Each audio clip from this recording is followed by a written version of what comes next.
Seja muito bem-vindo a mais uma aula aqui do canal. Estamos nesse clima natalino, gente. Essa semana aí é a semana do Natal. E desejo do fundo do meu coração, né, que você consiga viver esse momento maravilhoso que é o nascimento de Jesus, junto com a sua família, junto com as pessoas que você ama, e junto com ele também, né, que é o aniversariante.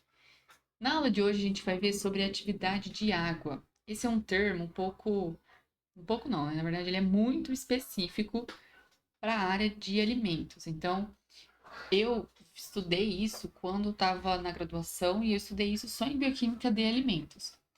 Para os nutricionistas, para as pessoas que trabalham com alimentos, para os engenheiros de alimentos, químicos, enfim, quem trabalha diretamente com produtos químicos, com alimentos, precisa entender da atividade de água. Porque isso aqui é uma forma da gente preservar o alimento. A gente entendendo sobre a atividade de água, a gente consegue estudar algumas estratégias para preservar esse alimento por mais tempo. Então, se você trabalha com isso, ou está estudando sobre isso, ou quer saber sobre isso, né? Porque isso é um dos motivos que os alimentos estragam também, esse vídeo é para você. Então, vamos lá entender sobre a atividade de água.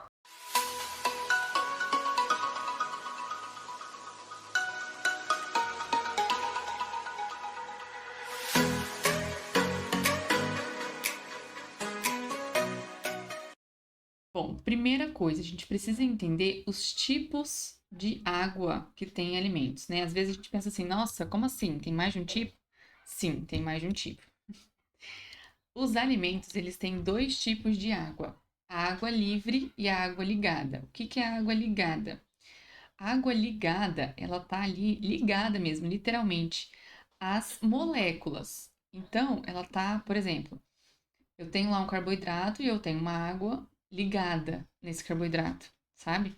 Então, literalmente é isso. A água ligada, ela está ligada aos componentes daquele alimento. Então, mesmo que esse alimento seja desidratado, ele vai ter essa água ligada, porque essa água está quimicamente ligada aos nutrientes desse alimento. Primeira coisa que a gente tem que entender são os tipos de água presentes nos alimentos. Às vezes a gente pensa que alimento só tem um tipo de água, né? Que só existe um tipo de água. Mas na verdade não. Os alimentos, eles têm dois tipos de água. A água livre e a água ligada. A água ligada é aquela que está literalmente ligada aos componentes químicos. Então, vamos supor que aqui eu tenho um nutriente, né, um componente do alimento. E nesse componente eu tenho algumas águas ligadas. Então, água ligada é uma água que está fazendo interação com os componentes, que está fazendo uma ligação química com os nutrientes, com os componentes daquele alimento. E também tem a água livre. A água livre, ela é água livre. Oh. A água livre, ela não está ligada aos nutrientes, ela está livre no alimento.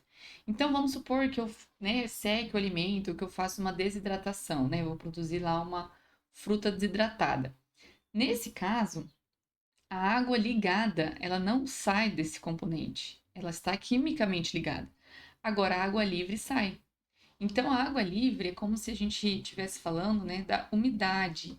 Então, eu tenho uma quantidade de água livre, eu posso desidratar e tirar essa água. Mas a água que está ligada, ela não sai, ela está quimicamente interagindo com os componentes dos alimentos, certo? E o que é a atividade de água? A atividade de água é quanto de água livre que tem esse alimento. Por quê? Porque a água livre pode ser usada pelos micro-organismos, pelas enzimas, pelas reações químicas, que vão deteriorar esse alimento. Ou seja, a atividade de água é essa quantidade de água livre disponível para os micro-organismos crescerem. Os micro-organismos, eles também precisam de água, né? Então, é um meio ali perfeito para os micro-organismos crescerem. Ou seja, quanto maior a atividade de água, quanto mais quantidade de água livre, mais eu tenho água para o micro-organismo crescer. E qual que é a importância disso? Se eu consigo controlar essa quantidade de água livre, eu consigo conservar melhor esse alimento. Ou seja, se eu conseguir diminuir essa atividade de água, eu tenho um alimento que dura mais, que não cresce micro-organismo por muito tempo, que tem uma vida útil melhor, que tem uma segurança melhor, que tem uma estabilidade maior. Enfim, então mexer, né? A gente consegue mexer na atividade de água. A gente não consegue mexer na água ligada, mas na água que está livre, a gente consegue mexer. Então, olha a importância de entender a bioquímica, porque sabendo disso, eu consigo colocar coisas, que a gente já vai falar sobre isso, como alterar essa atividade de água para preservar melhor os alimentos. E o que que faz um alimento ser contaminado e durar menos tempo, né? Ter uma vida de prateleira, um prazo de validade menor? É a atividade de água, né? Um dos fatores. Então, a gente consegue alterar a atividade de água para preservar melhor os alimentos. Então, qual que é a importância dessa atividade? Bom, primeiro, o crescimento microbiano. Se a gente altera, então, essa atividade de água, a gente controla o crescimento de bactérias, fungos e leveduras. Porque eu não falei para vocês que a atividade de água é água livre, disponível para esses micro-organismos crescerem? Então, se eu diminuo essa quantidade de água livre, eu diminuo as chances, as condições dos micro-organismos se desenvolverem e estragar esse alimento, certo? Além disso, algumas reações químicas também são aceleradas aí quando estão na presença de água, né? Porque precisam de água. As enzimas para trabalhar precisam de água. Então, se eu consigo alterar essa quantidade de água livre, eu também vou diminuir algumas reações químicas que acontecem dentro daquele alimento, como as reações de oxidação, que estragam os alimentos muito fácil. E aí, então, eu tenho uma qualidade e vida útil dos alimentos muito maior. Então, eu consigo deixar esse alimento preservado por mais tempo. E olha só o que eu estou falando aqui. Eu não estou adicionando nada ainda, eu só estou falando de mexer na quantidade de água. Olha que loucura! Parece tão pouco, tão simples, mas isso pode mudar tudo no alimento, na preservação. Qualidade e textura. Quando a gente remove, né, a água livre aí dos alimentos, isso influencia na aparência, no sabor, no aroma, na textura do alimento. Então, por exemplo, né, as bolachas. Quando a gente come uma bolacha lá que a gente fala que tá murcha, o que que aconteceu? Ela reteve umidade, ela aumentou ali a quantidade de água que ela tem. Então, não influenciou no sabor? Às vezes também influencia na aparência, fica mais esbranquiçado, fica mais esquisito. Então, a atividade de água, essa atividade livre, influencia muito na qualidade do produto, na textura que esse alimento vai ter. E quais são os fatores que alteram essa atividade de água? O que que eu posso fazer para mudar essa atividade de água? Bom, primeira coisa, composição desse alimento. Alguns alimentos, eles variam, né? Com certeza, eles variam aí. Um alimento varia a atividade de água de um para o outro. Então, tem alimento que tem mais atividade de água, o outro tem menos. Então, tem alimento que tem mais água livre, o outro tem menos. E o que que influencia nessa atividade, nessa quantidade de água livre? A presença de solutos, ou seja, açúcar, sal, reduz essa atividade de água. O que que eu estou dizendo aqui? Se eu adiciono açúcar, se eu adiciono sal, só açúcar e sal já altera a atividade de água. Por quê? Porque essas moléculas são componentes químicos que vão interagir com a água. Então, a água ali ela vai ficar ligada agora. Então, eu estou meio que alterando, literalmente, a quantidade de água livre. Ou seja, eu estou alterando a atividade de água. A temperatura é outro fator. Geralmente, ela aumenta a quantidade de água. Por quê? Porque se eu aumento a temperatura, eu aumento a agitação térmica. Então, aquelas águas que estavam ligadas quimicamente, elas podem se soltar. E aí eu tenho mais água livre disponível para o micro-organismo crescer. Fora que a temperatura ajuda as enzimas a funcionar também, né? Então, uma enzima que vai fazer uma reação de escurecimento no alimento, se eu acelero isso, o alimento fica escuro por mais tempo. Então, eu tenho prazo de validade desse alimento menor. A pressão também é um fator aí que altera a atividade de água.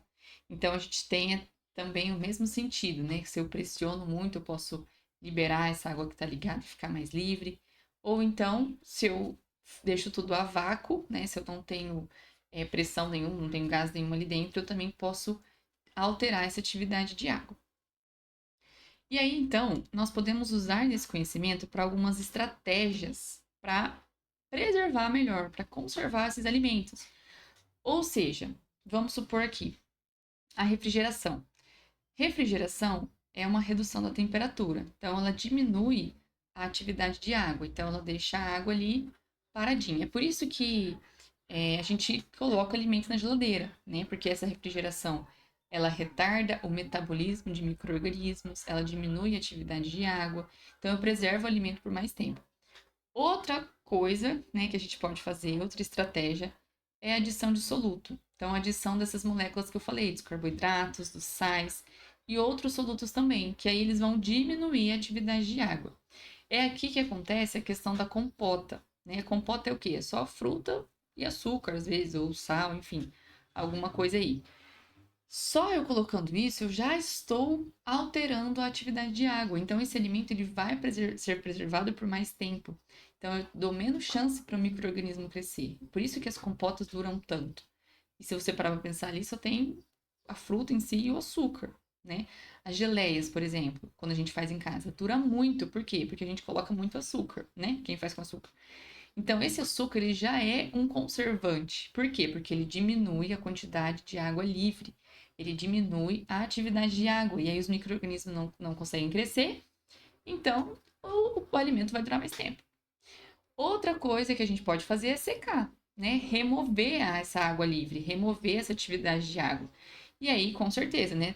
Se eu estou tirando atividade de água desse alimento, o micro-organismo nem tem água para crescer ali. Então, esse alimento vai durar por mais tempo também. Então, essas são algumas estratégias de conservação de alimentos que você pode usar só na atividade de água. Então, a atividade de água influencia muito no crescimento microbiológico do alimento. Às vezes, o alimento está contaminado com micro-organismos justamente porque a atividade de água está alta. E aí a gente tem que diminuir a atividade de água, diminuir a atividade de água livre para tentar preservar esse alimento por mais tempo, não deixar esse micro-organismo se desenvolver mais. Isso basicamente é toda a estratégia que a gente pode usar para atividade de água. Se você trabalha com alimentos e usa alimentos, né, ou até faz geleia na sua casa, é muito legal a gente saber sobre isso, porque a gente consegue usar essas estratégias só mudando a água, cara. Eu acho isso muito bizarro. É só a água que a gente está alterando. E já tem uma diferença muito grande na conservação de alimentos. Então, hoje a gente tem muitos alimentos que são desidratados por conta disso, para remover essa quantidade de água livre, para ter uma preservação maior, né? Não deixar os micro-organismos tomarem conta aí do meu produto. Beleza? Se você gostou dessa aula, se fez sentido para você, se você já tinha ouvido falar, conta pra gente aqui nos comentários. Não se esqueça de se inscrever aqui no canal e curtir esse vídeo para eu saber que você gostou. Beleza? Até a próxima aula. Te desejo um feliz Natal, né? Uma boa semana do Natal. Deus abençoe muito você, muito a sua família e que você curta com Jesus essa data especial e junto também com as pessoas que você ama. Beleza? Um beijo, até mais.